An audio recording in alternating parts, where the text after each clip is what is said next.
Assalomu alaykum. Xitoydan savdo darslik kanali a'zolari. Demak, sizlar bilan bugun Pinduoduo bo'yicha 5-darsimizni boshlaymiz. Ushbu darsda biz sizlar bilan Pinduoduo'ni biz asosan ishlatadigan bo'limlarimiz haqida gaplashamiz. Ya'ni biz ko'p foydalangan va bizga kerak bo'lgan bo'limlar haqida gaplashib o'tamiz. Ya'ni tanishib chiqamiz Pinduoduo ilovasi bilan. Demak, Pinduoduo ilovasiga kirganimizdan so'ng sizda ham xuddi shunaqa oyna ochiladi. Demak, tepa qismdan boshlaymiz. Hop, ushbu qism orqali siz matn orqali mahsulot, tovar izlashingiz mumkin. Ya'ni bu yerga Xitoy tilida masalan kiyim yoki ayollar kiyimi yoki bolalar kiyimi deb yozib Xitoy tilida mahsulot izlab ko'rishingiz mumkin. Bu yerda Xitoychadan tashqari inglizcha yoki ruscha ham yozib qidirishingiz bo'ladi. Lekin bunday qidirib mahsulot izlab tanlab sotib olishda men sizlarga tavsiya bermayman.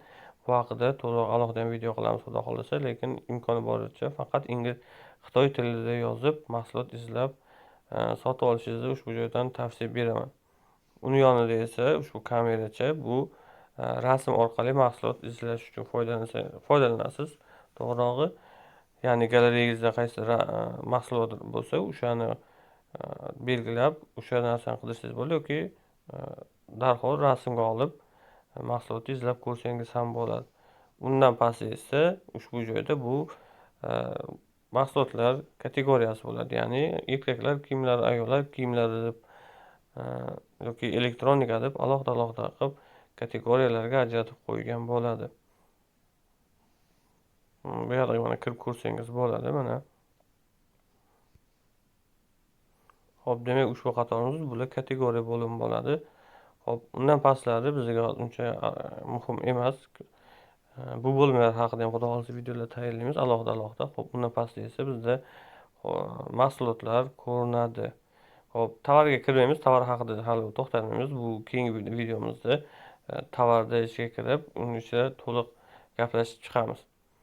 Hop, demak, bu yerda bizda pastda bor ushbu bo'lim bizga keraklisi bu yozishmalar, ya'ni sotuvchilardan keladigan xabarlar, sotuvchilardan keladigan bildirishnomalar, o'shalar ushbu joyda joylashgan bo'ladi.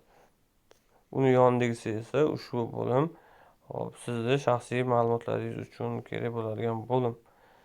Hop, ushbu sahifada nimalar bor? Bu yerda bizga asosiy kerak bo'ladigan narsalar ushbu joy orqali biz Xitoydagi ombor manzillarni kiritishimiz mumkin. Bu bo'limga kirib to'ldiramiz. Buni oldingi videoda ham ko'rgan edingiz, agar kuzatgan bo'lsangiz, shu joy orqali kirib Xitoydagi ombor manzillarni kiritgan edik. Va bizga kerak bo'ladigan ikkinchi eng muhim bo'lim bizda ushbu bo'lim bo'ladi. Bu bizda buyurtmalarimiz haqida ma'lumotlar berib turadigan joy. Ya'ni keling shu beshalasini bir chekada men sizga tushuntirib beraman. Hop. Birinchi bo'lim, ushbu bo'lim siz mahsulot sotib olyapsiz, lekin to'lov bilan qandaydir muammo bo'ldi, yo vizangiz yoki pul yetmadi yoki har qanday holatdagi to'lov jarayoni bilan bo'lgan muammoli holatlarda buyurtma tovarlaringiz, tanlagan sotmoqchi bo'lgan tovarlaringiz ushbu bo'limga kelib tushadi. Ya'ni to'lovlar amalga oshmagan tovarlar ushbu bo'limga kelib tushadi. Hop, ikkinchi bo'lim, bu bo'limda sizni buyurtmangizga sherik qo'shilishi, topilishi kutib turgan tovarlar bo'ladi. Ya'ni bu nima degani? Pinduoduo ilovasini shunday tizimda ishlaydi. Ya'ni tovarni bir o'zingiz sotib olmaysiz. Pinduoduo ilovasi sheriklar bilan xarid qilish uchun moslashgan bo'ladi. Ya'ni masalan ushbu oyoq kiyim sotib olmoqchi bo'lsangiz, siz bir o'zingiz sotib oladigan bo'lsangiz, sizga qimmatroq sotiladi. Yo'q, men kim bilandir sherik bo'lib olaman deb belgilasangiz, sizga arzonroq narxda sotishadi. Sherikni men qayerdan topaman? Sherikni bu yerdan o'zim biron tanishim sotib olish kerak desiz, yo'q, unaqa shart emas. O'zi Pinduoduo juda ko'p sotuvlar. Sizdan oldin kimdir sotib olgan bo'lsa, unga sherik bo'lasiz yoki o'zingiz sotib olsangiz, sizga sherik qo'shilishini kutib turasiz xolos. Bu bilan sizda uncha muammolar bo'lmaydi, chunki savdolar juda ko'p. Bemalol xohlagan sizdan oldin sotib olgan odamga qo'shilib, u bilan qo'shilib sotib olsangiz bo'ladi. Ya'ni ikkinchi bo'lim shu edi. Hop, uchinchisi, ushbu joyda sizda hammasi muvaffaqiyatli bo'ldi, to'lovlar amalga oshirildi, kimgadir sherik bo'lib sotib oldingiz yoki sizga sherik topildi. Endi bu bo'limda sizni ushbu sotib olgan mahsulotingizni siz belgilagan manzilga sotuvchi jo'natilishini kutib olayotgan yuklar, buyurtmalar shu bo'limda turadi. Ya'ni to'lovlar hammasi amalga oshirildi. Endi sotuvchi siz bergan manzilga buyurtmangizni jo'natib yuborish kerak. hali jo'natilmagan, jo'natilishi kutilayotgan tovarlar ushbu bo'limda turadi.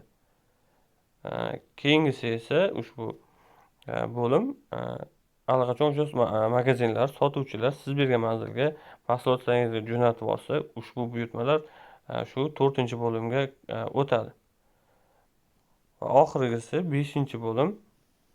Siz bergan buyurtma siz bergan manzilga yetkazib berilgandan so'ng qanchadir muddatdan keyin ba'zi sotuvchilarda 1 hafta, ba'zilarida 2 hafta shunaqa oraliqdan keyin, ya'ni buyurtma siz omboringizga yetkazib berildi deb berilgandan so'nggina kun sanaladi.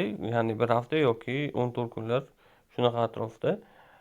O'shandan keyin o'sha buyurtmalar shu bo'limga o'tadi. Ya'ni bu bo'limga o'tgan tovarlar sizdan ushbu mahsulot haqida fikringizni so'raydi. Ya'ni mahsulotni oldingmi, qanday ekan deb sizdan fikr so'raydi.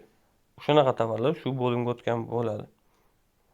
Xo'p, ushbu bo'limlar ham bizga kerak, lekin unchalik muhim emas, lekin qo'shimcha bizga qulaylik yaratadigan bo'limlar hisoblanadi. Xo'p, keling tushuntirib o'taman. Ya'ni ushbu bo'limlar rus tilida aytganda izbirniy bo'ladi. Ya'ni qaysidir tovarga kirganda o'shani tagida yurakchani bosib qo'ysangiz, o'sha tanlab qo'yadi. Keyinroq sotmoqchi yoki nimadir keyinroq ya'ni o'ylab ko'rmoqchi bo'lsangiz, tagida yurakchaga izbirniyga solib qo'ysangiz bo'ladi. O'sha tovarlar shu bo'limda bo'ladi. Bu esa Pinduoduo'ni Dodo koshelyogi bo'ladi. Bu haqida hozir to'liq aytib o'tirmayman. Bu haqida Xudo xolsa alohida video qilamiz to'liq. Chunki buni imkoniyatlari sal ko'proq. Buni alohida video qilib tushuntirib beramiz. Xo'p, bunisi esa bu kuponlar. Sizga Pinduoduo'dan har qandaydir kuponlar olgan bo'lsangiz, o'sha kuponlar shu yerda bo'ladi. Bu bo'lim esa bu istoriya bo'ladi. Ya'ni siz kirib chiqib ko'rgan tovarlaringiz istoriyasi bo'ladi. Hop, bunisi oxirgisi esa buyurtmalaringizda pulni qaytarish holatlari bo'lgan bo'lsa, ushbu bo'limda bo'ladi. Hop, Pinduoduo'da biz asosiy ishlatadigan bo'limlarimiz shulardan iborat bo'ladi. Bizga asosiy kerak bo'ladigan bo'limlar jami shulardan iborat bo'ladi. Hop, bugungi darsimiz shundan iborat edi. Keyingi videolarni kuzatib boringlar. Sizlarga qiziq ma'lumotlarni berib borishda davom etamiz. Hammaga rahmat.